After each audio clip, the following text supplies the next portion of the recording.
Assalamualaikum warahmatullahi wabarakatuh. Perkenalkan, nama saya Andika Wahyono Indra Kusuma. Saya guru produktif teknik kendaraan ringan otomotif. Pada materi daring kali ini kita akan mempelajari materi perawatan transmisi otomatis. Mari kita mulai pembelajaran. Yang pertama, tujuan pembelajaran yaitu menganalisa cara perawatan transmisi otomatis. Yang kedua, mengenali cara pemeriksaan minyak pelumas transmisi otomatis. Yang ketiga, menerapkan cara perawatan transmisi otomatis. Yang keempat, mengontrol kapasitas minyak pelumas transmisi otomatis. Yang kelima, mengontrol tekanan minyak pelumas transmisi otomatis. Dan yang terakhir yaitu merawat transmisi otomatis.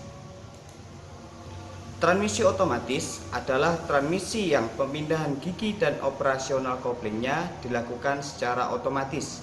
Pada transmisi otomatis kita tidak perlu menginjak pedal kopling dan memindah gigi. Konstruksi dari transmisi otomatis ditinjau dari konstruksinya. Yang pertama, ada transmisi dengan roda gigi planet. Yang kedua, transmisi otomatis sistem CVT. Yang ketiga, transmisi otomatis sistem DSG. Transmisi otomatis ditinjau dari prinsip pengendaliannya ada dua, yaitu transmisi otomatis full hydraulic control dan yang kedua yaitu transmisi otomatis dengan kontrol elektronik. Keuntungan dari transmisi otomatis yang pertama yaitu mengurangi kelelahan pengemudi dengan menyediakan pengoperasian kopling. Yang kedua, membebaskan pengemudi dari teknik pengemudi yang sulit. Dan yang ketiga yaitu mencegah mesin mendapat beban yang berlebihan. Komponen utama pada transmisi otomatis yang pertama ada torsi converter, yang kedua ada planetary gear unit, dan yang ketiga ada hydraulic control unit. Torsi converter berfungsi untuk memperbesar momen yang dihasilkan oleh mesin, bekerja sebagai kopling otomatis, menyerap getaran mesin sebagai pengganti flywheel untuk memperlembut putaran mesin, dan yang terakhir menggerakkan pompa oli transmisi. Planetary gear unit berfungsi menghasilkan beberapa perbandingan gigi untuk memperoleh momen dan kecepatan putar yang sesuai, memberikan arah putaran mundur, memberikan posisi gigi netral sehingga kendaraan dapat berhenti saat mesin hidup.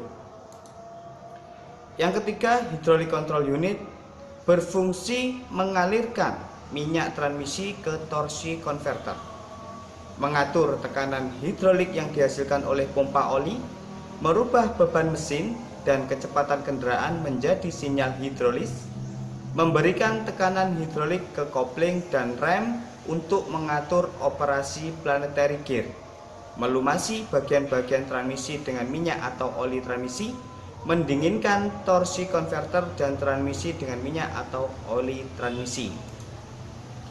Fungsi dari automatic transmission fluida atau oli transmisi yaitu memindahkan momen puntir pada torsi converter, mengendalikan hydraulic control system, melumasi planetary gear dan bagian-bagian lain yang bergerak, serta mendinginkan bagian-bagian yang bergerak.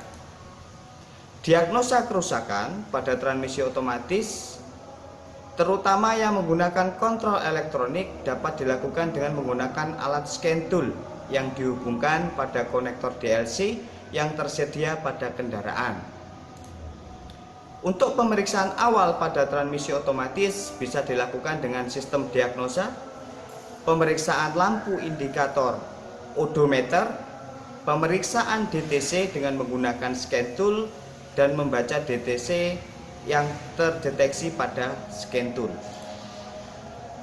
Pemeriksaan oli ini harus dilakukan karena oli transmisi sangat berpengaruh pada kinerja transmisi dengan cara melakukan warming up pada transmisi dengan menghidupkan mesin kurang lebih 5-10 detik. Selanjutnya bisa dilihat dengan cara melepas dipstick dan melihat kontrol dipsticknya. Oli berada pada ring C atau berada pada ring H. Jika pada ring C, maka oli transmisi kurang. Jika berada rank H berarti oli transmisi penuh atau full jika sudah dilakukan pemanasan atau warming up. Pemeriksaan kebocoran ATF atau Automatic Transmission Fluida dengan cara memeriksa secara visual kebocoran pada oil cooler, pipa-pipa, body trans axle atau yang lainnya yang berhubungan dengan transmisi otomatis. Pemeriksaan posisi shift lever ini juga bersifat wajib untuk memastikan bahwa kondisi shift lever dapat bekerja dengan normal pada posisi P, R, D4, 3, dan 2 sesuai dengan buku prosedur manual atau buku manual kendaraan.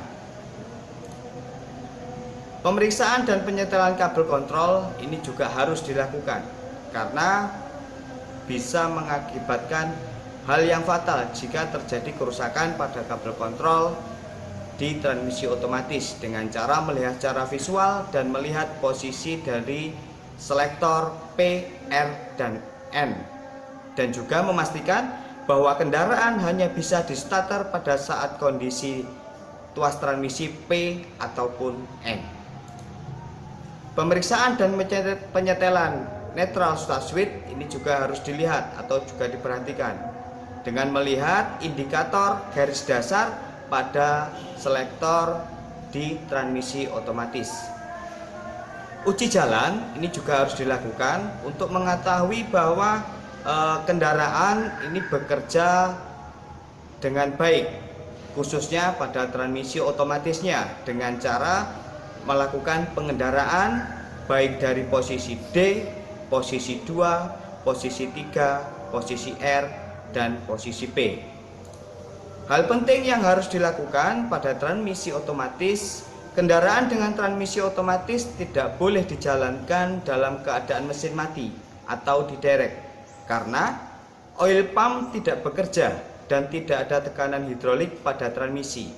Jika hal ini dilakukan dalam kecepatan tinggi dan jarak yang jauh, maka lapisan minyak akan hilang dan komponen transmisi menjadi aus. Kecepatan maksimal yang diizinkan adalah 30 km per jam dengan jarak maksimal 80 km. Bila kendaraan harus ditarik dalam jarak jauh, maka roda penggerak harus diangkat atau drive shaft harus diangkat atau propeller shaft harus dilepas. Demikian materi tentang perawatan transmisi otomatis. Untuk selanjutnya kita akan melakukan penilaian dengan sistem CVT. Demikian yang bisa disampaikan, kurang lebihnya saya mohon maaf. Assalamualaikum warahmatullahi wabarakatuh.